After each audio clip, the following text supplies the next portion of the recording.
நாகை மாவட்டம் நாகூர் அருகே உள்ள பனங்குடியில் ஒன்றிய அரசின் பொதுப்பணித்துறை நிறுவனமான சிபிசிஎல் எண்ணெய் ஆலை உள்ளது.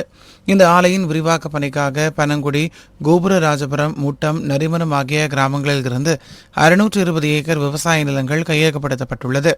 இந்நிலையில் கையகப்படுத்தப்பட்ட நிலத்திற்கான தொகை குறைவாக உள்ளதால் கூடுதலாக மீள்குடியமர்வு நிவாரணம் கேட்டு பிள்ளை பனங்குடியில் நிலம் வழங்கிய உரிமையாளர்கள், சாகுபடிதாரர்கள், தொழிலாளர்கள் என 50க்கும் மேற்பட்டோர் 2வது நாளாக இன்றும் தொடர் உண்ணாவிரத போராட்டத்தில் ஈடுபட்டு வருகின்றனர். மேலும் தங்களுக்கு உரிய இழப்பீடு வழங்கும் வரை நில அளவீடு பணியை தொடரவிட மாட்டோம் என விவசாயிகள் திட்டவட்டமாக தெரிவித்துள்ளனர். தஞ்சை மாவட்டம் பாபநாசம் அருகே ஐயம்பேட்டையில் ஸ்டார் லயன் கல்வியியல் கல்லூரி இயங்கி வருகிறது. இங்கு 100க்கும் மேற்பட்ட மாணவர்கள் கல்வி பயின்று வருகின்றனர். இந்நிலையில் உழைப்பாளர்கள் தினத்தையொட்டி தூய்மை பணியை மேற்கொள்ளும் துப்புரவு பணியாளர்கள் மற்றும் தொழிலாளர்களை வரவழைத்து அவர்களின் கைகளை கழுவி சந்தனம் பூசி குங்குமம் இட்டு சால்வை என வைத்து ஆசிரியர்களும் மாணவர்களும் சிறப்பு செய்தனர். இந்த காட்சி காண்போரை நிகழ்ச்சியடைய செய்தது. இந்த காலேஜ்ல கூப்பிட்டு எனக்கு இந்த அளவுக்கு பெருமைப்படுத்தினதுக்கு ரொம்ப நன்றியா இருக்கு. எல்லாரையும் சமமா நினைச்சு எங்களையும் ஒரு நாளா மனத்திச்சு எல்லாம் எங்களுக்கு ஒரு மரியாதையை கௌரவிச்சதுக்கு ரொம்ப மிக்க நன்றி. மலைகளின் அரசு என்று அழைக்கப்படும் நீலகிரி மாவட்டத்தில் ஆண்டுதோறும் ஏப்ரல், மே மாதங்களில் கோடை விழாக்கள் நடத்தப்பட்டு வருகிறது. இந்நிலையில் இந்த ஆண்டு கோடை சீசனுக்காக வரும் சுற்றுலா பயணிகளை கவரும் வகையில் உதகையில் உள்ள புகழ்பெற்ற அரசு தாவரவியல் பூங்காவில் 126வது மலர் கண்காட்சி வரும் 10ஆம் தேதி துவங்கி 20ஆம் தேதி வரை 10 நாட்கள் நடைபெறவுள்ளது. இதனை முன்னிட்டு 15,000 மலர் தொட்டிகளில் marigold, French marigold, salvia, petunia, daisy, dahlia, tulip, சாமந்தி உள்ளிட்ட பல்வேறு ரகங்களில் பூத்து குலுங்கும் மலர்களுக்கு தண்ணீர் பாய்ச்சும் பணியில் பூங்கா ஊழியர்கள் தீவிரமாக ஈடுபட்டு வருகின்றனர். இதேபோல் மலர் கண்காட்சிக்காக பூங்காவில் உள்ள பெரிய புல்வெளி மைதானத்தில் விழா மேடை மற்றும் பல்வேறு துறையை சார்பில் அரங்குகள் அமைக்கும் பணிகளும் தீவிரமாக நடைபெற்று வருகிறது. திருச்சி மாவட்டம் சமயபுரம் நால்ரோடு பகுதியில் சிமெண்ட் கடை, பிளைவுட் கடை, எலக்ட்ரிக்கல் கடை உள்ளிட்ட பலதரப்பட்ட கடைகள் இயங்கி வருகிறது. இந்நிலையில் கடைகளின் உரிமையாளர்கள் வழக்கம் போல் இன்று காலை கடையை திறக்க வந்தபோது அடுத்தடுத்து 6 கடைகளின் பூட்டு உடைக்கப்பட்டு கல்லாப்பட்டியில் இருந்த பணம் திருடப்பட்டிருப்பதைக் கண்டு அதிர்ச்சியடைந்தனர். இதுகுறித்து தகவல் அறிந்த சமயபுரம் காவல்துறையினர் சம்பவ இடத்துக்கு சென்று திருட்டு சம்பவம் அரங்கேறிய 6 கடைகளை பார்வையிட்டு அப்பகுதியில் உள்ள கண்காணிப்பு கேமராவில் பதிவான காட்சிகளை ஆய்வு செய்து விசாரணை நடத்தி வருகின்றனர். ராமநாதபுரம் மாவட்டம் சாயல்குடியில் இருந்து முதுகுளத்தூர் வழியாக பரமக்குடி நோக்கி அரசு பேருந்து சென்று கொண்டிருந்தது. அப்போது ஆப்பனூர் அடுத்த இளையானை கொட்டகி அருகே சாலையின் குறுக்கே வந்த இருசக்கர வாகனம் மீது மோதாமல் இருக்க ஓட்டுநர் பேருந்தை திசை திருப்பிய போது நிலை தடுமாறி அருகில் உள்ள தண்ணீர் இல்லாத கண்மாயில் விழுந்து விபத்துக்குள்ளானது. இதில் ஓட்டுநர், நடத்துனர் உட்பட 17 நபர்களுக்கு லேசான காயங்கள் ஏற்பட்டது. காயமடைந்த ஓட்டுநர், நடத்துனர் முதுகுளத்தூர் அரசு மருத்துவமனையிலும் பயணிகள் 15 பேர் கடலாடி அரசு மருத்துவமனையில் சிகிச்சைக்காக அனுமதிக்கப்பட்டனர். மேல் சிகிச்சைக்காக ராமநாதபுரம் அரசு மருத்துவமனைக்கும் கொண்டு செல்லப்பட்டனர். விபத்து குறித்து கடலாடி காவல் நிலைய போலீசார் வழக்கு பதிவு செய்து விசாரித்து வருகின்றனர். சென்னை வடக்கு மாவட்டம் ஆர்கே நகர் கிழக்கு மற்றும் மேற்கு பகுதி திமுக சார்பில் பகுதி செயலாளர்கள் லட்சுமணன், ஜெபதாஸ் பாண்டியன் மற்றும் மண்டல குழு தலைவர் நேதாஜி கணேசன் ஏற்பாட்டில் தண்டையார்பேட்டை, பெரியார் பூங்கா, குறுக்குப்பேட்டை, வைத்தியநாதன் பாலம் உள்ளிட்ட 6 இடங்களில் தண்ணீர் பந்தல் திறப்பு விழா நடைபெற்றது. இந்த நிகழ்ச்சியில் ஆர்கே நகர் சட்டமன்ற உறுப்பினர் எபினேசர் கலந்து கொண்டு தண்ணீர் பந்தலை திறந்து வைத்து பொதுமக்களுக்கு இளநீர், தர்பூசணி, நுங்கு உள்ளிட்டவைகளை வழங்கினார். உழைப்பாளர்கள் தினத்தையொட்டி கிருஷ்ணகிரி காமராஜர் நகரில் தேசிய சமூக நீதி கட்சி சார்பில் துப்புரவு பணியாளர்கள், ஆட்டோ ஓட்டுநர்கள் என அனைவருக்கும் நலத்திட்ட உதவிகள் வழங்கும் நிகழ்ச்சி நடைபெற்றது.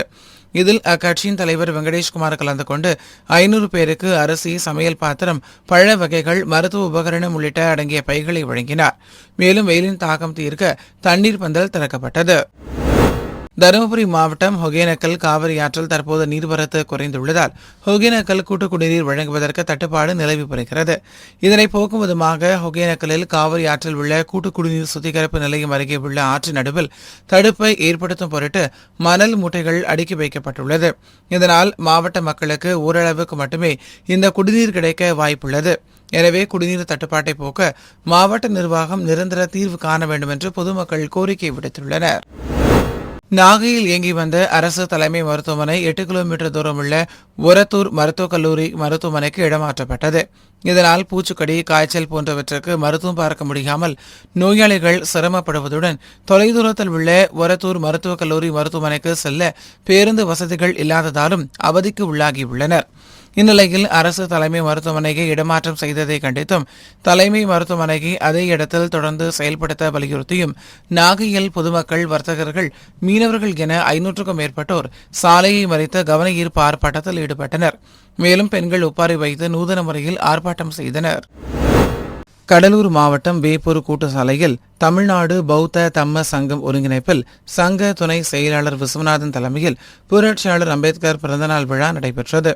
இதில் சிறப்பு அழைப்பாளர்களாக விருதாச்சலம் காங்கிரஸ் சட்டமன்ற உறுப்பினர் ராதாகிருஷ்ணன், சென்னை லயோலா கல்லூரி பேராசிரியர் லெனின், விடுதலை சிறுத்தைகள் கட்சியின் கடலூர் மேற்கு மாவட்ட செயலாளர் திராவிடமணி, கள்ளக்குறிச்சி தெற்கு மாவட்ட செயலாளர் மதியழகன், விருதாச்சலம் முன்னாள் சட்டமன்ற உறுப்பினர் கலைச்செல்வன் ஆகியோர் கலந்து கொண்டு மேடையில் அலங்கரிக்கப்பட்ட புரட்சியாளர் அண்ணல் அம்பேத்கரின் திருவுருவப் படத்தை திறந்து வைத்து மாலை அணிவித்து மலர் தூவி மரியாதை செய்தனர். நிகழ்ச்சிக்கு வர முடியாமல் மருத்துவமனையில் அனுமதிக்கப்பட்டிருந்தாலும் அங்கே இருந்து வாழ்ந்திருக்கிற மாண்புமிகு தொழிலாளர் துறை அமைச்சர் அண்ணன் சி.வே. கணேசன் அவர்களுக்கு இந்த கூட்டத்தின் வாயிலாகவும் இங்கே கலந்து கொண்டிருக்கிற அனைத்து கட்சியுடைய ஒன்றிய செயலாளர்கள், தலைவர்கள், பெருமக்களுக்கும் ஒரு வேண்டுகோள் முன்வைக்கிறேன். அந்த வேண்டுகோளுக்கு தமிழ்நாடு பௌத்த சங்கம் உற்று துணையாக இருந்து அதை நிறைவேற்றுவார் கேட்டுக்கொண்டு, இந்த வேப்பூர் பகுதி ஒரு ஊராட்சி, ஆனால் இங்கே ஒரு தாலுகாவாக இங்கே உயர்ந்திருக்கிறது. நாகை மாவட்டம் வேதாரண்யத்தில் இருந்து நாகூர் வரை செல்லும் அரசு பேருந்தில் தினம்தோறும் ஏராளமான பயணிகள் பயணம் செய்கின்றனர். இவர்களை பாதுகாப்பாகவும் கனிவாகவும் உரிய நேரத்தில் அழைத்து செல்லும் அரசு பேருந்து ஓட்டுநர் மற்றும் நடத்துனர்களை ஊக்குவிக்கும் விதமாக வெள்ளப்பளம் கிராமத்துக்கு வந்த அரசு பேருந்தை வரவேற்று பட்டாசு வெடித்து பேருந்து ஓட்டுநர் மற்றும் நடத்துனருக்கு சால்வை அணிவித்து பொதுமக்கள் பாராட்டினர். இந்த நிகழ்வில் பேருந்தில் தினம்தோறும் பயணிக்கும் பயணிகள், அரசு ஊழியர்கள், பொதுமக்கள் உள்ளிட்ட பலர் கலந்து கொண்டனர். பிரைம் இந்தியன் பல்நோக்கு மருத்துவமனை, சென்னை வேளச்சேரி லயன்ஸ் கிளப் மற்றும் புனித பத்ரீசாரியார் தேவாலயம் இணைந்து நடத்திய இலவ மருத்துவ மற்றும் இரத்த தான முகாம் புனித தோமையார் மலையில் உள்ள புனித பேட்ரிக் தேவாலயத்தில் நடைபெற்றது. இம்முகாமில் உடல் பருமன் அறிதல், இரத்தத்தில் சர்க்கரை, உயர் அழுத்தம், கல்லீரல் பரிசோதனை செய்யப்பட்டது. இதேபோல் கண் பரிசோதனை செய்து இலவச கண் கண்ணாடிகளும் வழங்கப்பட்டது. மேலும் இரத்த தான முகாமில் 50க்கும் மேற்பட்டோர் கலந்து கொண்டு இரத்த தானம் வழங்கினர். திருவள்ளூர் மாவட்டம் பூண்டி கிழக்கு ஒன்றிய திமுக இளைஞரணி சார்பில் கச்சூரில் நீர்மோர் பந்தல் திறப்பு விழா நிகழ்ச்சி நடைபெற்றது. ஒன்றிய செயலாளர் டி.கே. சந்திரசேகர் தலைமையில் நடைபெற்ற இந்த நிகழ்ச்சியில் சிறப்பு அழைப்பாளர்களாக கும்மிடிப்பூண்டி சட்டமன்ற உறுப்பினர் கோவிந்தராஜன், திமுக மாநில இளைஞரணி துணை செயலாளர் அப்துல் மாலிக் ஆகியோர் கலந்து கொண்டு நீர்மோர் பந்தலை திறந்து வைத்து பொதுமக்களுக்கு நீர்மோர், இளநீர், தர்பூசணி, குளிர்பானங்களை வழங்கினர். தமிழ்நாடு வணிகர் சங்கங்களின் பேரமைப்பின் சார்பில் திருப்பூர் பல்லடம் சாலையில் பொதுமக்களுக்கு நீர்மோர் வழங்கும் நிகழ்ச்சி நடைபெற்றது. இந்த நிகழ்ச்சியில் தமிழ்நாடு வணிகர் சங்கங்களின் பேரவை திருப்பூர் மாவட்ட தலைவர் குளோபல் பூபதி கலந்து கொண்டு நீர்மோர் வழங்கும் நிகழ்ச்சியை தொடங்கி வைத்து பொதுமக்களுக்கு நீர்மோர் மற்றும் பல வகைகளை வழங்கினார். இந்த நிகழ்ச்சியில் ஏராளமான வணிகர்கள் கலந்து கொண்டனர். கோவை சரவணம்பட்டி என்ற பகுதியில் தனியார் செவிலியர் கல்லூரி இயங்கி வருகிறது. இங்கு கன்னியாகுமரி மாவட்டத்தை சேர்ந்த பவிஷா என்ற மாணவி 1ஆம் ஆண்டு நர்சிங் படித்து வந்துள்ளார். இந்நிலையில் இவர் நேற்று காலை கல்லூரி விடுதியின் கட்டிடத்தில் 4வது மாடியில் இருந்து கீழே குதித்து தற்கொலைக்கு முயன்றார். இதனையடுத்து மாணவியை மீட்டு தனியார் மருத்துவமனையில் அனுமதிக்கப்பட்ட நிலையில் இன்று சிகிச்சை பலனின்றி உயிரிழந்தார். இந்த சம்பவம் குறித்து சரவணப்பட்டி போலீசார் விசாரணை மேற்கொண்டு வருகின்றனர். மாணவி உயிரிழந்த சம்பவம் அவர்களது உறவினர்கள் மத்தியிலும் நண்பர்கள் மத்தியிலும் சோகத்தை ஏற்படுத்தியுள்ளது. சென்னை திருவொற்றியூர் மேட்டுத்தெரு பகுதியைச் சேர்ந்தவர் ராமு. இவர் சென்னை உயர்நீதிமன்றத்தில் வழக்கறிஞராக பணிபுரிந்து வருகிறார். இந்நிலையில் அவரது தந்தைக்கும் தந்தையின் உறவினர்களுக்கும் சொத்து தகராறு ஏற்பட்டுள்ளது. இதனால் தந்தையின் உறவினர்கள் தன்னை வந்து மிரட்டி சென்றதாகவும், இதுகுறித்து திருவொற்றியூர் காவல் நிலையத்தில் புகார் அளித்தும் போலீசார் நடவடிக்கை எடுக்காமல் அலைக்கழித்து வருவதாக வழக்கறிஞர் ராமு குற்றம் சாட்டியுள்ளார். மேலும் வழக்கறிஞர்களுக்கே இந்த நிலைமை என்றால் சராசரி குடிமகன்கள் ஒரு பிரச்சினைக்காக காவல் நிலையம் வந்தால் எப்படி அணுகுவார்கள் என்று கேள்வி எழுப்பினார். மதன் ராமு, நான் உயர்நீதிமன்றத்தில் வழக்கறிஞராக இருக்கேன். அரசு தீர்வு வழக்கறிஞர் அலுவலகத்தை பணிபுரிந்திருக்கேன். எங்க அப்பாவுடைய சொந்தக்காரங்களுக்கு பிரச்சனை இருந்தது. இது முன்விரோத பகையினால எங்க அப்பா கூட பிறந்தவங்க திரு சுந்தரமூர்த்தி, திரு சண்முகம், திருமதி சாந்தி, திருமதி ராதா 4 பேரும் சேர்ந்து என் வீட்டை புகுந்து என்னோட பொருட்கள் எல்லாம் உடைத்து கொலைமிரட்டல் வச்சாங்க. நான் ஆளை வச்சு அடியாளை வச்சு தூக்கிடுவேன், நான் வெட்டிடுவேன் அப்படின்னு சொல்லி கொலைமிரட்டல் போனாங்க. நீ வழக்கறிஞர்தான் இருந்தா உன்னால எதுவும் பண்ண முடியாதுன்னு நினைக்கிறேன், உன்னை காலி செஞ்சாக்கா எங்களுக்கு இந்த சொத்து கிடைச்சிடும் சொல்லிட்டு என்னை மோட்டிவா வந்து என்னை காலி பண்ணணும்ன்ற நோக்கத்தோட என் வீட்டுக்கு வந்து தகவலை பண்ணாங்க. மேற்கொண்டு எங்களுடைய தந்தை தாய் 2 பேருமே வந்து கொலைமிரட்டல் வெளியிட்டு போறாங்க.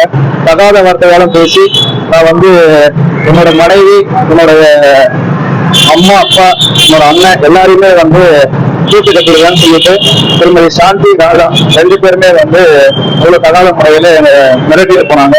இது குறித்து நான் வந்து திருவெட்டூர் காவல் நிலையத்துல புகார் கொடுத்திருக்கேன். இந்த புகார் சம்பந்தமாக இன்னைக்கு வந்து விசாரணைக்கு காலையில 10 மணிக்கு 2 தரப்பையும் வர சொல்லி விசாரணைக்கு வர சொல்லிருந்தாங்க. காலையில 10 மணிக்கு நான் விசாரணைக்கு வந்துட்டேன்.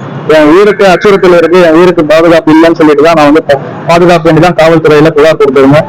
இது நாள் வரைக்கும் என்னோட புகார் மேல நடவடிக்கை எடுக்கல. இன்னைக்கு கம்பல்சரி 10 மணிக்கு வரணும்னு சொல்லி போட் சைடே வர சொல்லிருந்தாங்க. நான் 10 மணிக்கு ஷார்ப்பா இங்க வந்துட்டேன். ஆனா அவங்க சைடுல யாருமே வரல. இதுவே பர்பஸா வச்சுட்டு 4-5 பேரை வச்சுட்டு நான் வாட்ச் பண்ணிட்டு போற வர இடத்துல எல்லாம் என்ன வந்து அடியாட்களை வச்சுட்டு இது பண்ணணும் மூட்டியோட பர்பஸோட இந்த மாதிரி வேலையை பண்ணிட்டு இருக்காங்க. எனக்கு தகுந்த பாதுகாப்பு வேணும்னு சொல்லிதான் காவல் நிலையத்தில் புகார் கொடுத்துருக்கேன். எனக்கு தகுந்த பாதுகாப்பு இது வரைக்கும் வரல. இந்த புகார் சம்பந்தமாக தகுந்த நடவடிக்கை எடுக்கலாம் சொல்லி கோரிக்கை வைக்கிறேன். தஞ்சாவூர் தமிழ் பல்கலைக்கழகத்தில் ஓய்வு பெற்ற அலுவல் நிலை பணியாளர்களுக்கு கடந்த 2 மாதங்களாக ஓய்வூதியம் வழங்கப்படாமல் உள்ளது. இதனால் ஓய்வூதியர்கள் தங்கள் அன்றாட செலவு மற்றும் மருந்து மாத்திரைகள் வாங்க சிரமப்பட்டு வருகின்றனர். மேலும் தங்களின் நியாயமான கோரிக்கைகளை நிறைவேற்றக் கோரி துணைவேந்தர் திருவள்ளுவனிடம் பலமுறை கோரிக்கை வைத்தும் செவிசாய்க்கவில்லை என கூறி ஓய்வூதியர்கள் தமிழ் பல்கலைக்கழகத்தின் நுழைவு பகுதி எம்ஜிஆர் சிலை எதிரே தர்ணா போராட்டத்தில் ஈடுபட்டனர். ஓய்வூதிய சங்க தலைவர் சுந்தரலிங்கம், செயலாளர் ராஜேந்திரன் தலைமையில் நடைபெற்ற இந்த தர்ணா போராட்டத்தில் தங்களின் நியாயமான கோரிக்கையை துணைவேந்தர் உடனடியாக நிறைவேற்ற வேண்டும் என்று வலியுறுத்தப்பட்டது. செங்கல்பட்டு மாவட்டம் மதுராந்தகம் அருகே உள்ள அச்சிறுபாக்கம் பேரூராட்சியில் தமிழ்நாடு வணிகர் சங்கங்களின் பேரமைப்பு சார்பில் தண்ணீர் பந்தல் திறப்பு விழா நடைபெற்றது. மாவட்ட இணை செயலாளர் அப்துல் ரசாக் ஏற்பாட்டில் நடைபெற்ற இந்த நிகழ்ச்சியில் பொதுமக்களுக்கு நீர்மோர், இளநீர், தர்பூசணி, நுங்கு உள்ளிட்டவை வழங்கப்பட்டன. இந்த நிகழ்ச்சியில் அச்சிறுபாக்கம் வணிகர் சங்கங்களின் பேரமைப்பு நிர்வாகிகள், உறுப்பினர்கள் கலந்து கொண்டனர்.